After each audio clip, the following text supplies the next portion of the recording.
That in itself is a problem. The reason why it's a problem is because... What's going on, guys? In today's video, we're going to be talking about the 3 reasons why most individuals fail at networking and as well as masterminding. With that being said, let's dive right into it. So when most individuals think of networking, they think the next best thing that they need to go to is a networking event.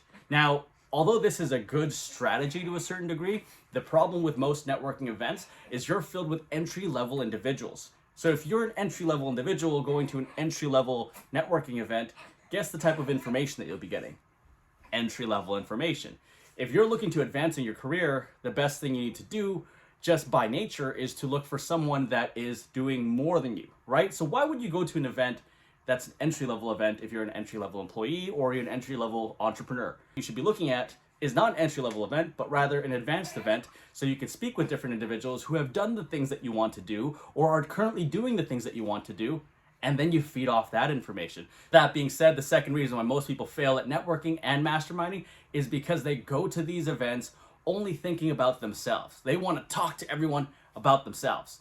That in itself is a problem. The reason why it's a problem is because if you're going to these events wanting to sell yourself to all these individuals, you never get to absorb what they could bring back to you and your business. You never get to know what someone else is doing successfully in their business because you're too preoccupied wanting to tell everyone about your accolades. So when you go to a networking event that brings you to a higher level, so let's say you're a salesperson going to a management event, stop talking about your accolades as a salesperson and start listening to what successful sales managers do. And from there, introduce yourself in that manner as a successful salesperson looking to transition into a management role, as opposed to just bragging about how you're the best person at this entry-level role. Remember, your objective of going to these networking or mastermind events is not to brag about yourself, but to get enough information to get to the next level. And the third reason why most individuals fail at networking or masterminding is because they don't know how to get themselves remembered. I see this happen all the time in networking events. Hey, how's it going? My name is Miko. This is what I do, yada, yada. All right, see you later. Hey, my name is Miko, yada, yada.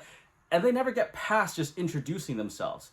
They get a few phone numbers here and there. They get a few Instagram handles here and there. But that's really it. No real relationship has been built, and the ability to remember them from the person they're speaking to is completely gone because they have made no effort for that person to remember them. So personally, for myself, when I go to networking events, what do I do to make myself different? Well, while I'm talking to that individual, I repeat their name to let them know that I remember their name, first off and foremost. Secondly, I ask if they have an Instagram handle. Because in today's day and age, most individuals do have an Instagram. And if they tell me they do, I send them a DM about myself, a quick little blurb. So what do I say about myself that makes me stand out from everyone else? And strategically, I've created a script that allows the person receiving the message to remember me by. The script goes as is. Hey John, Miko, Canadian, short guy, tattoo, stars behind the ear. That way people remember me because those are the things that make me unique. I'm not that tall. I'm kind of short. I'm Canadian. I'm Filipino. I got stars behind my ear. Not a lot of people have these attributes and traits. So that way when someone sees that message, they go, oh yeah, he's talking to me. This is the guy. They look at my profile and they go, this is the guy I'm speaking with. They remember me almost instantly and the conversation that we had, whether it's a long conversation or a short conversation. With that being said, I hope you guys enjoyed the video and learned a thing or 3. If you guys want to see more business and sales content, please check out these 2 videos over here. Don't forget to like, comment, subscribe, and to send this to 2 friends. I'll see you guys in the next one.